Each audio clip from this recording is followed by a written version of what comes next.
ნიკოლა ტესლას ჯეროდა რომ შეეძლო დედამიწის შიგნიდან ენერგიის მიღება და ამ ძალის უკაბილოდ გადაცემა მთელ მსოფლიოში. მისი ადრეული ექსპერიმენტები წარმატებული იყო, მაგრამ კვლევა მისი სიკვდილის შემდეგ გაუჩინარდა. ტესლას უკაბილო ენერგიის ტექნოლოგიის არანაირი მტკიცებულებაც კი აღარ დარჩა. წლების განმავლობაში გვასწავლიდნენ, რომ გიზას დიდი პირამიდა მეფის სამარხი იყო. ასე არ არის.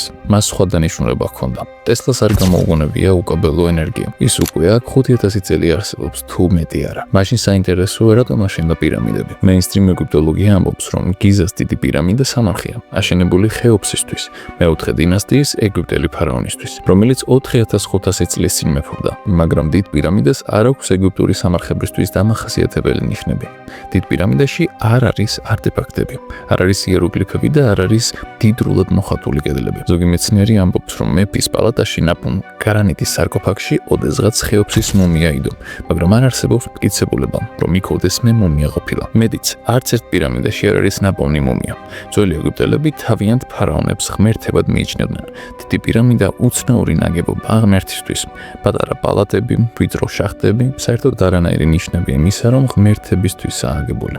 პირამიდის აგების მეთოდი და გამოყენებული მასალები მიუთითებს, რომ მას სხვა დანიშნულება ჰქონდა. პირამიდის ზომები კომპასის მიმართულებებთან ისე ზუსტადაა გასწორებული, რომ ამის მიღწევა მხოლოდ თანამედროვე ინჟინერიას შეუძლია.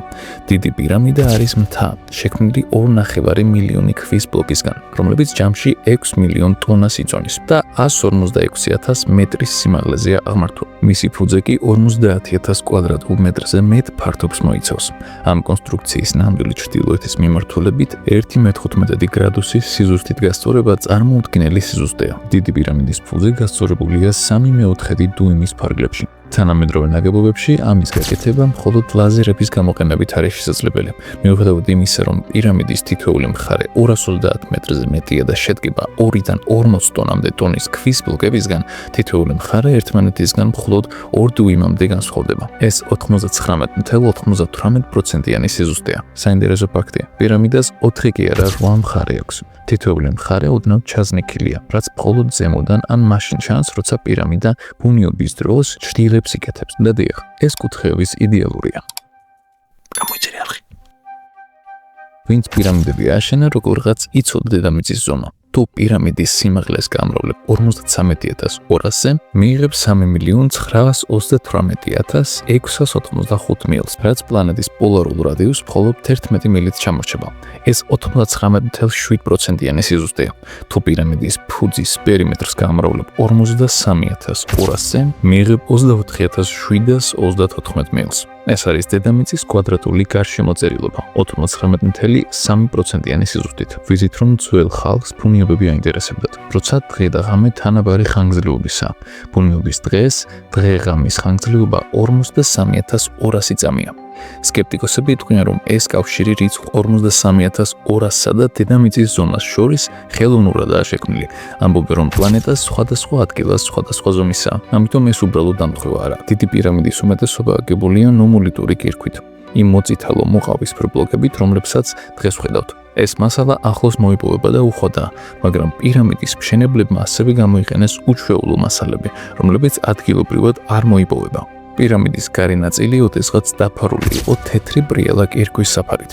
ისინი ისე გლუვად იყო გაბრიალებული და ისე მჭიდრო და იბჯინებოდა ერთმანეთს, რომ ნაპრალები არ ჩანდა. ეს საფარის ქვები ტურის კარიერიდან ჩამოიტანეს, თითქმის 800 კილომეტრით დაშორებული ადგილიდან. ეს იგივეა, რაც 1000-ობით ატონიანი ქვის ბლოკის გადატანა ფლორიდის შტატის მთელ სიგრძეზე. ადგილობრივი კირქვისგან განსხვავებით, ტურის კირქვა მაგნიუმს არ შეიცავს. ეს კი მას შესანიშნავ იზოლატორად აქცევს. ჩვეულებრივ კირქვას შეუძლია ელექტრული დენის გატარება, ტურის კირქვას კი არა. შიდა პალატები აგებულია იშვიათი ტიპის გრანიტით, რომელსაც ვარდისფერი გრანიტი ეწოდება და ისიც 100-ობით კილომეტრიდან ჩამოიტანეს. ამ გრანიტში სიცილიუმის დიოქსიდის, ანუ კვარცის მაღალი კონცენტრაცია. როცა კვარცი იგუმშება, ან თუნდაც უბრალოდ იზრდება, ისკნის მოხდს, რომელსაც პიეზოელექტროობა ეწოდება. კვარცის ერთ მხარეს დადებითი მოხდი იქნება, მეორეზე უარყოფითი. თუ ამ ორ მხარეს დააკავშირებ, მიიღებ ელექტრულ წრეს. ამ თვისების გამო კვარცი გამოიყენება მრავალ თანამედროვე მოწყობილობაში, საათებში, ტელევიზორებში, GPS მოწყობილობებში და კიდევ ბევრ სხვა რამეში. კვარცზე მომუშავე საათის დასამუხტად საკმარისია მისი შერყევა. და თუ ოდესმე ღილაკიანი სანთებელა გამოგიყენებია, იცოდე, რომ ძაბო იქაც კვარცის კრისტალის მიერ იქმნება. მეფისა და დედოფლის პალატები აშენებულია გრანიტით, რომელიც 85% კვარცს შეიცავს. გვირაბები და გასასვლელებიც კვარცით მდიდარი გრანიტითაა მოპირკეთებული. თუ ამ გრანიტზე ზეწოლა მოხდებოდა, ის წარმოქმნიდა უზარმაზარი რაოდენობის ელექტროენერგიას და პირამიდას გადააქცევდა გიგანტურ ელექტროსადგურად. და არსებობს მტკიცებულება, რომ სწორედ ეს მოხდა. იდეა, რომ დიდი პირამიდა ელექტროსადგური იყო, ახალი არ არის. პირველი ის 1970-იან წლებში წამოაყენეს, მაშინაც და ახლაც იგი მარგინალურ თეორიად ითვლება. წლების განმავლობაში უფრო და უფრო მეტი აღმოჩენა გაკეთდა. გაჩნდა მეტი მტკიცებულება, რომ დიდი პირამიდა, როგორც ელექტროსადგური, არ იყო მარგინალური თეორია, არამედ რეალური მეცნიერება. ერთ-ერთი ყველაზე დამაჯერებელი არგუმენტი მოდის კრისტოფერ დანისგან. მისი აზრით, პროცესი იწყება პირამიდის ქვემოთ მდებარე მიწისქვეშა კამერებში.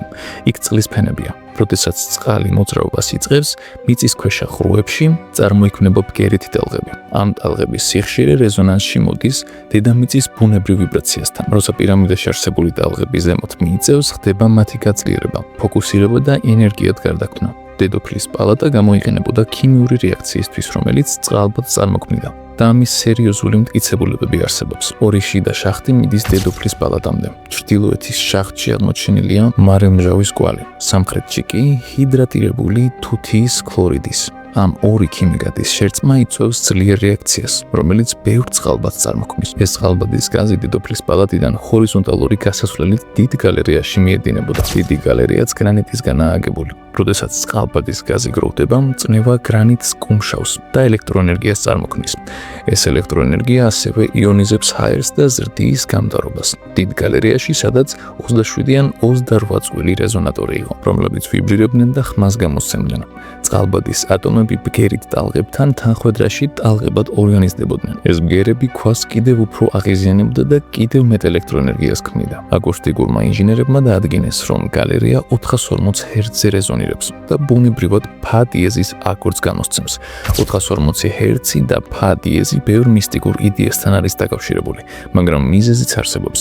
ეს მიიჩნევა ბგერად, რომელიც დედამიწასთან ჰარმონიაშია. პირამიდის მშენებლებმა ეს იცოდნენ.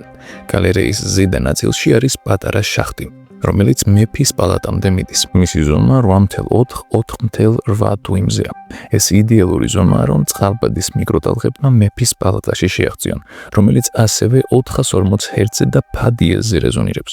მეფის პალატის ზემოთ განლაგებულია გრანიტის 5 ფენა, ერთმანეთზე დაწყობილი და ჰაერის შუალეტებით გაყოფილი. ამას განტვირთავი კამერა ეწოდება, რადგან ითვლებოდა, რომ ეს სტრუქტურა პირამიდის წონას ანაწილებდა, მაგრამ ეს მისი რეალური ფუნქცია არ არის. გრანიტის კოჭები სამ მხარეს გლუვია, ხოლო ზედა მხრიდან უხეშადაა დამუშავებული. კრისტოფერ დანი ფიქრობს, რომ სწორედ ასე იყო ისინი დაყენებული. მშენებლებს შეეძლოთ გრანიტის კოჭების ვიბრაცია და ნელ-ნელა ქვის ჩამოტეხვა, სანამ ისინი ფა დიეზის აკორდზე არ რეზონირდებოდნენ, რასაც ისინი მართლაც აკეთებდნენ. მეფის პალატა, ეგრეთ წოდებული ჰელმჰოლცის რეზონატორია. როცა ბოთლის თავზე ჰაერს უბერობ და ხმა ჩნდება, ესეც ჰელმჰოლცის რეზონატორია. თუ ბოთლში სითხის მოცულობას შეცვლი ან პალატაში ქვის მოცულობას შეცვლი, იცვლება ტონი. მთელი კომპლექსი გიგანტური მუსიკალური ინსტრუმენტი ხდება.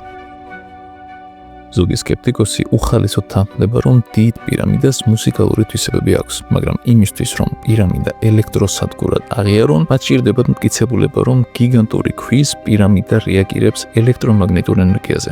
ასეთი მტკიცებულება არ არსებობდა 2018 წლამდე. მართალია თუ არა, მეცნიერულად შესაძლებელია, რომ დიდი პირამიდა იყო სტრუქტურა ენერგიის შექმნის, შეგროვებისა და ფოკუსირებისთვის. გარე ნაწილი დამზადებული იყო მასალისგან, რომელიც ელექტროენერგიას იზოლირებას უწევდა. შიდა ნაწილი იყო მასალისგან, რომელიც ელექტროენერგიას ატარებს. პალატები კი მასალისგან, რომელიც ელექტროენერგიას წარმოქმნის. შემდეგი მტკიცებულება არის პირამიდის ელექტრომაგნიტური ენერგიის ფოკუსირების უნარი. 2018 წელს მეცნიერებმა სხვადასხვა სიხშირის რადიოტალღები გამოიყენეს, რათა ენახათ, მოახდენდა თუ არა დიდი პირამიდა ურთიერთქმედებას რეზონანსული ფორმის ელექტრომაგნიტურ ტალღებთან. ექსპერიმენტმა აჩვენა, რომ რეზონანსულ მდგომარეობაში პირამიდას შეუძლია ელექტრომაგნიტური ენერგიის კონცენტრირება როგორც შიდა პალატებში, ასევე მისი ფუძის ქვეშ. რეზონანსი შეიძლება გამოიწვიოს 200-დან 600 მეტრამდე სიგრძის რადიოტალღებმა, რაც უფრო ახლოსაა 200 მეტრთან, მით უფრო ძლიერი ეფექტია. 1 წლის შემდეგ, 2019 წელს, ერიკ უილსონმა გამოაქვეყნა ნაშრომი სახელწოდებით მასშტაბური თერმოაკუსტიკური გენერატორი.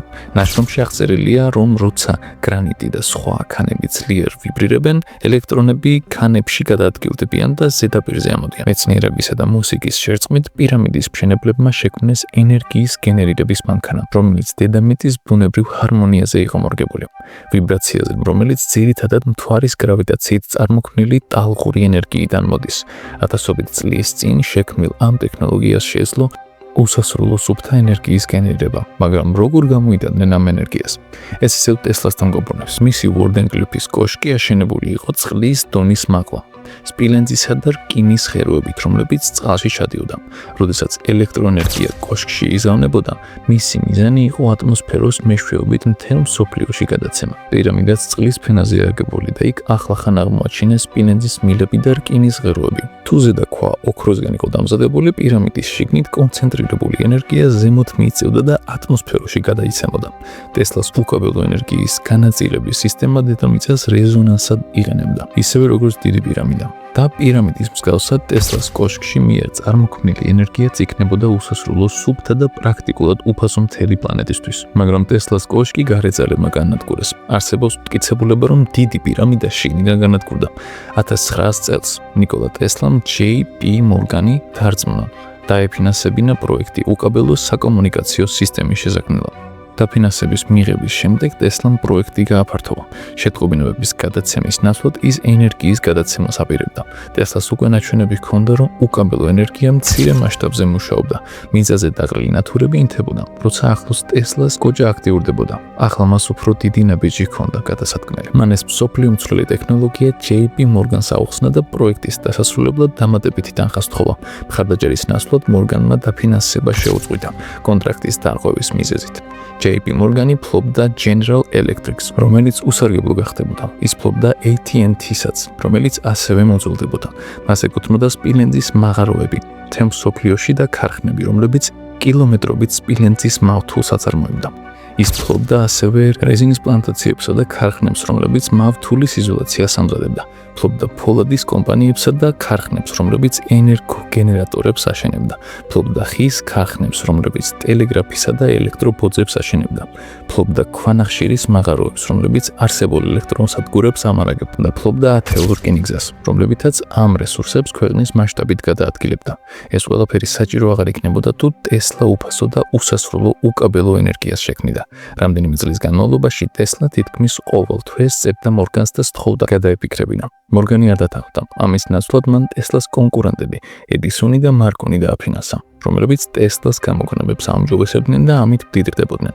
მორგანმა არა მხოლოდ უარი თქვა დამატებითი ინვესტიციაზე, არამედ მდიდარ ინვესტორთა წრეში გავრცელა, რომ ტესლასთან საქმის დაჭერა არ ღირდა. ფაქტობრივად ტესლა შავ სიაში მოხვდა.